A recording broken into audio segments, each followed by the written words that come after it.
Kailangan siyang masahin ng bongga eh. O, hindi masyadong namasa kasi rush.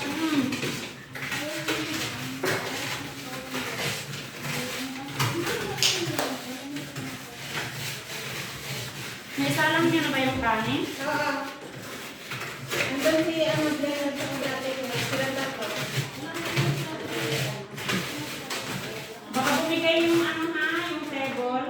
Oo, tinukontrol namin. Kasi kailangan tumasahin ng mga ilang minuto. Oo. Ano ba tayo? Hati tayo. Sige, hindi. Mayroon pa kasi apat yun eh.